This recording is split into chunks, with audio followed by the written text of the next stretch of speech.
안녕하세요. 10분이면 충분하다입니다. 20대들이 사이비 종교에 빠지는 거에 대해서 이야기를 좀 한번 해보려고 합니다. 반갑습니다. 네, 안녕하세요. 자기소개 좀 부탁드리겠습니다. 네, 반갑습니다. 기름모래천입니다. 요즘 20대들 중에서 이제 20명 중 1명이 뭐 신천지나 JMS에 빠진다는 이야기가 있는데 이것들에 대해서 어떻게 생각하시나요? 저는 20대 청년들이 이단 사이비에 다 빠진다고 생각하지는 않고요. 네. 이단 사이비에 빠지는 부류는 꼭 20대가 집중되어 있다고 생각하지는 않습니다. 네. 사이비 종교와 그 일반 기독교의 교회에 대해서 헷갈려 하시거나 잘 모르겠다 이런 분들이 되게 뭐 댓글에도 되게 많이 있거든요. 혹시 그 차이가 혹시 있을까요? 이단 사이비 단체하고 건전한 그 합법적 종교 단체하고는 분명히 차이가 있죠. 네. 그런데 다만 외관상으로는 구별하기가 어려워요. 그러니까 왜 사이비라고 하는 거예요? 자, 이단과 사이비의 개념이 달라요. 예. 보통 이단이라고 말할 때는 예. 그 종교가 가지고 있는 교리가 있습니다. 아, 교리. 네, 그 정통 교리가 왜곡된 것. 네. 이걸 이단이라고 그럽니다. 아, 그걸 이단이라고 그러고. 예. 사이비는 보통 윤리 도덕적으로 굉장히 반도덕적, 반윤리적, 네. 비이성적일 때 이걸 사이비 단체라고 그러죠. 그 일전에 이제 뭐 보도되었던 뭐 JMS 같은 그렇죠. 넷플릭스 영화 나왔었지 않습니까? 뭐 사례 같은 것들이 그렇죠. 반도덕적이지 못한 그렇죠. 그러니까 행위를 할 때 이단성이 이단 단체이면서 사이비 단체일 수 있고요. 아니면 사이비 단체이기만 할 수도 있는데 요즘에는 이단 단체와 사이비 단체가 거의 같이 간다고 보시면 되죠. 종교 사기는 특히나. 그러면 이거랑 교회랑은 다르다는 거죠? 다르죠. 천주교든 불교든 기독교든 그 나름의 중심되는 어떤 그 단체들이 다 있습니다. 뭐 기독교로 말하자고 한다면은 기독교도 장로교가 있고 네. 뭐 성결도 순복음이 있고 감리교가 있고 뭐 그렇지 않겠습니까? 네. 그다음에 뭐 불교도 조계종이 있고 뭐 천태종이 있고 그다음에 원불교가 있고 다 다르지 않습니까? 근데 문제는 뭐냐 하면 건전한 종교는 경전이 있어요. 경전. 네, 그래서 그 경전을 중심으로 풀어가는 방식들이 있어요. 무조건 그냥 신적 계시만을 추구하는 이런 방식은 대단히 샤머니즘적이며 신비주의적이기 때문에 굉장히 위험할 수 있죠. 그래서 뭐 기적을 뭐 강조한다라든가 뭔가 특별한 어떤 남들이 알지 못하는 자기들만이 고유하고 있는 어떤 신비적인 것들이 우리한테만 있다 이렇게 이제 주장하기 시작할 때 굉장히 위험할 수 있는 뭐 갑자기 암이 났고 막 이런 그렇죠. 뭐 누가 뭐 병이 났다라든가 아니면 누가 뭘 봤다. 그건 아무도 몰라. 자기만 본 거야. 근데 이제 그걸 막 강조를 해요. 근데 그러면서 나중에는 더 딴 데로 나가는 거죠. 다른 목적으로. 이럴 때 사실은 좀 굉장히 위험할 수 있다. 그래서 검증될 만한 그 경전에 대한 그 해석과 그 어떤 그 내용들이 있는가를 먼저 보셔야 되겠죠. 몇 가지 이제 사례를 좀 찾아보니까 모 대학교에 이제 한 10,000명 정도 되는 학생들이 있는데 그 중에 이제 뭐 10분의 1, 뭐 한 1,200명 정도가 이제 신천지에 가입이 돼 있다랄 정도로 이제 20대들이 뭐 이렇게 특별하게 빠지는 이유가 있나요? 아까도 말씀드렸지만은 이게 꼭 20대만의 문제는 아니더라고요. 그럼 뭐 다른 이제 연령대도 이제 잘 빠진다? 그렇죠. 뭐 예를 들면 젊은 엄마들도 이제 아이를 키우면서 육아 스트레스가 있지 않습니까? 네. 이제 그런 이제 상황 속에서 많이 빠지는 경우들도 있고, 그 다음에 뭐 이제 직장 스트레스가 많은 30, 40대 또는 20대 중에 직장인들 중에도 또 빠지는 경우들도 있죠. 접근하는 방식이 뭐 여러 가지가 있나요?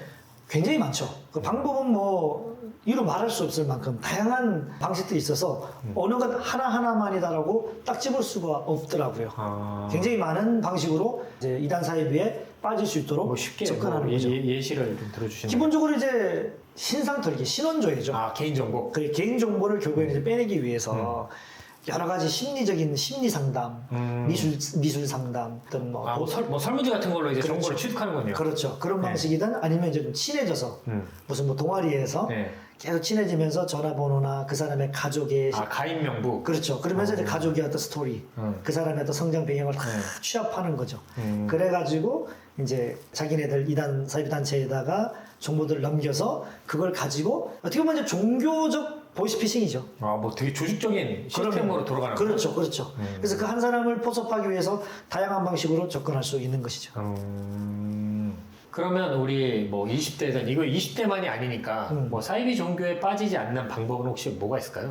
여러 가지가 있는데 사실 분별하는 방법이 쉽지는 않아요. 그러니까 이단 전문가들은 당연히 뭐 그 분별이 되지만 자기 종교를 가지고 있는 사람들이라면 거기에 대한 어떤 그 기준점들이 있어서 그나마 좀 뭐 분별이 되지만 일반 사람들이 종교 사기 단체 이단 사이비를 분별한다는 건 네. 사실 좀 어려울 수 있습니다. 아, 어렵다. 네. 왜 그러냐면 미혹 방법이 계속적으로 업그레이드가 되고 있거든요. 아까 조직처럼 이제 움직이기 때문에 그렇죠. 그 일반- 안에서도 계속 피드백을 하면서 다른 방식으로 어떻게 하면 포섭을 할 것인가 연구를 하기 때문에 그 포섭 방법에 대해서 분별하는 건 굉장히 어렵습니다. 네.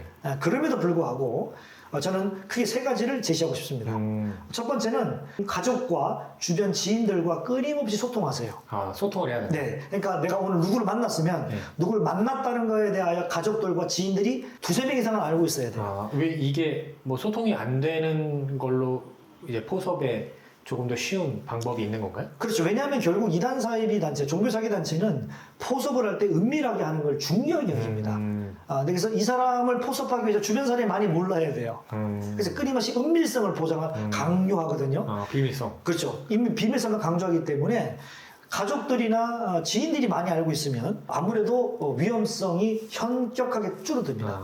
이거는 꼭 종교 사기에 대해서뿐만 그런 게 아니라 우리가 실종이 되거나 주변 사람들로부터 뭔가 어떤 사건이 터질 때도 사실 보이스피싱도 마찬가지죠. 마찬가지죠. 조금만 네. 주변의 가족이나 지인하고 통화만 했어도 연락만 했어도 그 해결될 수 있거든요. 그래서 가족과 소통을 잘하는 사람, 네.